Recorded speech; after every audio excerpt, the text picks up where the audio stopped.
à la femme Kamanya que les traditions en quête de prestige présentent comme la sœur de Mbidikiloué, l'organisateur de l'empire des Baluba Shankadi. Mais quelle ait été la position généalogique de l'ancêtre Kamanya, la légende introduit une vérité historique. Toutes les seigneuries Bakunda dispersées entre Nyunzu et Kasenga se réclament de l'ancêtre Kamanya.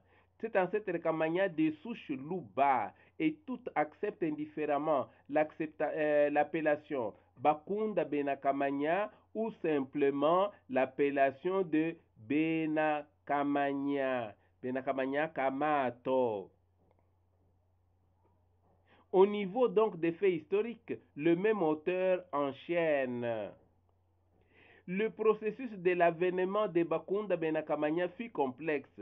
Les premiers faits historiques concernant la migration conduite par le Muluba Kisenswe, suivi de la migration conduite par le Muluba Musokwe. Ces migrations aboutirent à la fondation de Benamwenge. De nombreuses autres migrations fréquemment parties d'un Samba, emplacement de la capitale de Baluba Shankadi. Samba, c'est au lac Nsamba, dans le territoire actuel de Kamina.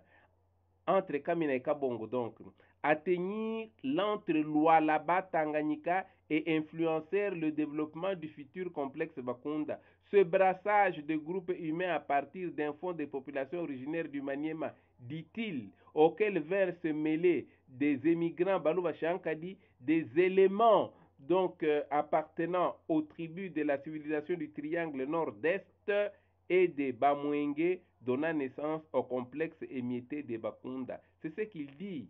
Mais s'il se disait Baluba d'origine, en se rattachant à la généalogie de Kamanya, sœur d'Mbidikiloué, qu'il y reconnaisse comme Muluba, c'est qu'à leur époque, Mbidikiloué, comme Kamanya, était des Baluba parlant Kiluba, et que le Buluba de ce peuple donc est antérieur à ce qu'on appelle brassage des groupes du Maniema avec les émigrants Baluba appelés Baluba Shankadi, alors que le terme même Shankadi est venu avec des Djong en